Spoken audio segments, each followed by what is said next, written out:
Welcome to the Toyota Dealer 400 Round 2 of the Absa Off-Road Championship, which was recently run in Mpumalanga with race headquarters in Lydenburg.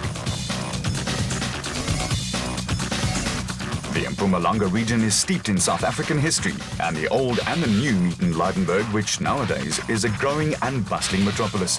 Agriculture, forestry, mining and tourism provide economic impetus for the region, which once a year is given a major cash injection by hosting a round of the Absa Off-Road Championship.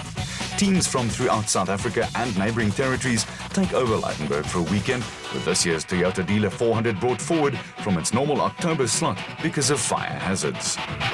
Race headquarters at the Lydenburg Rugby Club was a hive of activity, with race officials carrying out last-minute checks while competitors went through the documentation process. The pits were also a hive of activity as technical crews carried out last-minute checks and adjustments on vehicles in readiness for the 125-kilometre Donaldson prologue that would determine the start positions for the race proper.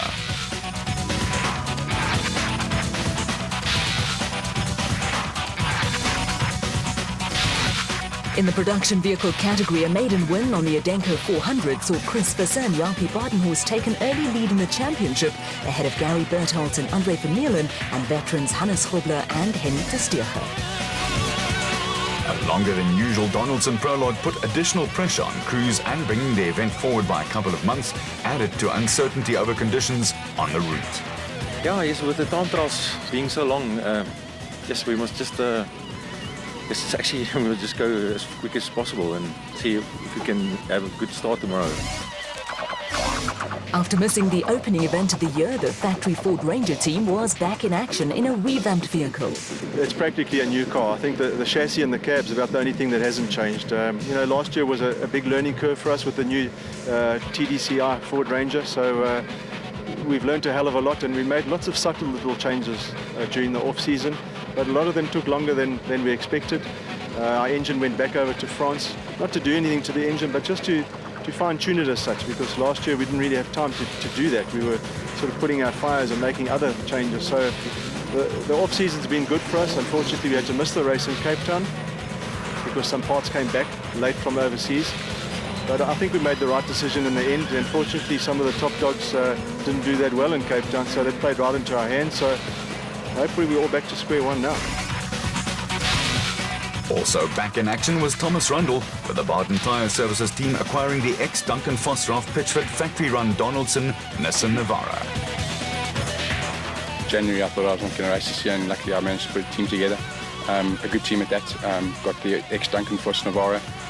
John Moore, navigator, very excited about that. Fantastic guy. And yeah, a nice setup and really looking forward to it. The husband and wife team of Ramon and Maret Besadenhout produced a stunning result in the opening event and were looking for more of the same. Kaap was lekker geweest. Ek weet nie, Lydenburg, ek het hom nou laas jaar uitgesit, so ek weet nie wat lê, weet wat wag vir my hierso nie, maar ons planne is maar om nou die bil by die horings te vat en hom 'n hart te vat en kyk waar kom ons. The top 5 seeded crews in the production vehicle category draw for start positions on the Donaldson prologue, with reigning South African champion Duncan Vos drawing 3rd place. Start positions can play an important role in the outcome of the prologue, with Vos's Castrol Toyota teammate Anthony Taylor happy with 2nd place, while first on the road went to the Atlas Copco Toyota Hilux pair of Gary Bertholdt and Andre Vermeulen. With the Toyota Dealer 400 made up of 2 loops, the Donaldson prologue and the first loop of the race shared the same route. The 125-kilometre prologue was longer than is usually the case and took in terrain in Ruhr-Senekal area before winding towards Dahlstrom and Machadodorp and back to the finish at the Lydenburg Rugby Club. As usual, the event was spectator-friendly with a number of vantage points with easy access from national roads. With the event brought forward from its normal October slot, crews were left guessing as to road conditions, and it was all grist to the mold. The Atlas Copco Toyota pair of Gary Bertholdt and Andre Vermeulen scored an encouraging 2nd place on the Adenko 400 in the opening race of the season. It was a solid start for the pair, with early championship points in the bank, and they were looking to keep the momentum going. it was a different situation for the Team Castrol Toyota Hilux crews. Both Anthony Taylor and Robert Houghton and South African champion Duncan Vos with Rob Howie were non-finishers in the Western Cape, and there was plenty of pressure on the works crews to bounce back and pick up good results on a Toyota-sponsored event.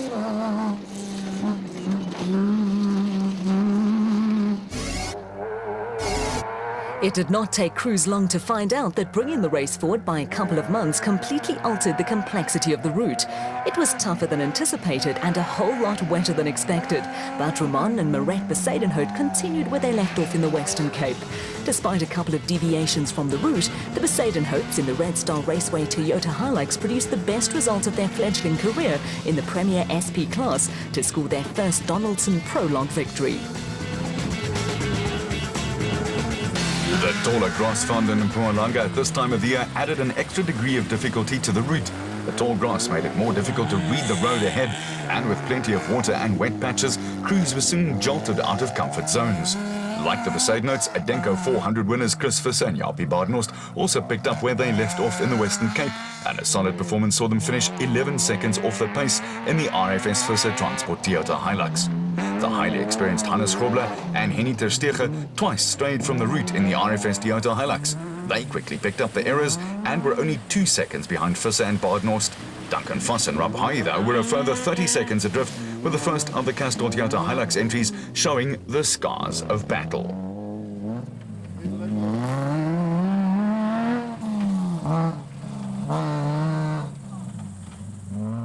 The hard luck story of the prologue went to Anthony Taylor and Robin Houghton in the second Castrol Toyota Hilux. The top 5 production vehicles started the prologue behind the special vehicles, and the Toyota pair were held up at a river crossing. The delay cost them 2 minutes and dropped them from first on the road to 5th. Behind the Toyota pair, there was an encouraging debut in the X-Force Nissan Navarro for Thomas Rundle and former SA champion Jean Moore.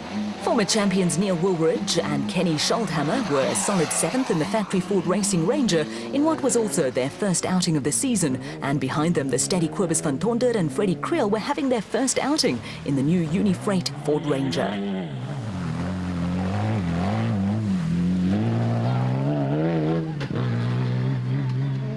The Woolridge Schuldhammer Factory Ford and the privateer car of Van Tonder and Krill were chased by Bloemfontein pair George Barkhuizen and David van Wyk in the AIM Toyota Hilux. For crews running on the fringes of the top 10, there were various tales of woe. After an encouraging SP-class debut in the Western Cape, the Regent Racing Nissan Navara of brothers-in-law Mike Whitehouse and Matthew Carlson were among a string of crews hit with a 30-minute penalty by the clerk of the course, Rex Borum, for deviating from the route. The penalty was a body blow for Whitehouse and Carlson, but they were not alone. Another Bloemfontein crew, Lou de Bruin and Rian Greyling, found themselves in the same boat in another ex-factory Ford Ranger, now running in Rowacon colours. The penalty also dropped them down the pecking order.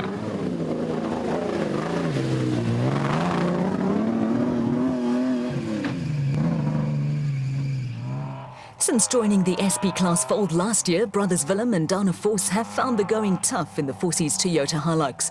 The brothers cannot be faulted for perseverance and enthusiasm, but their cause was not helped when they also picked up a 30-minute penalty for deviating from the route. While the Vos brothers are relatively inexperienced, it was also not an afternoon to remember for South African champions Terence Marsh and Bux Carolyn in a second Regent Racing Nissan Navara. They were also in Rex Borham's bad book and then got stuck in a mud hole.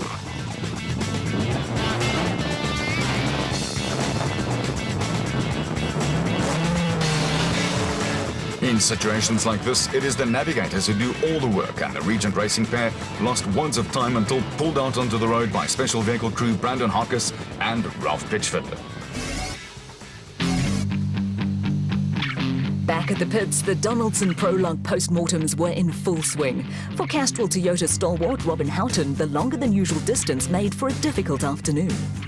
I think the 125 kilometers was really, really hard. I mean, we top guys were riding 2 hours, so, you know, for a special, that's a tough for a prologue. And a lot could go wrong. It's the conditions here, they've had a bit of rain, so there's a lot of water patches, so it'll be dry 1 minute, and then on a break mark sunny, it'll be wet. So it really had to be on top of your game. Very difficult. The longer prologue also took its toll on machinery, but for Chris Visser and Japie Badenhorst, all was very well. Actually, went well, and I think we had quite a good run. Got lost twice, But all in all, it looks like a good result. We're waiting for the final results yet, but I think it was a good one. Over in the Atlas Copco Toyota Hilux pit, the news was not so good for Gary Berthold and Andre Vermeulen, who did not see out the distance. The question was this morning, is it an advantage to be first on the road? Unfortunately, we seem to be the lawnmower, and all the grass got caught in the radiator, car overheated, burst some of the silicon pipes. Unfortunately, we managed to stop it just in time. I think my better judgment and my father's experience of when the light comes on, it's not the light that's broken. So blocked up radiator, overheated, we had to stop, unfortunately, in the prologue. ABSA Off-Road Championship events are run through some of the most beautiful terrain in South Africa, and preserving the ecology is a major concern. The MSA Off-Road Car Racing Commission is a signatory to a Motorsport South Africa Green Initiative which pledges support for preserving our environment. We have to be sensitive. We must make sure that we do what we can to look after the environment, we don't damage it.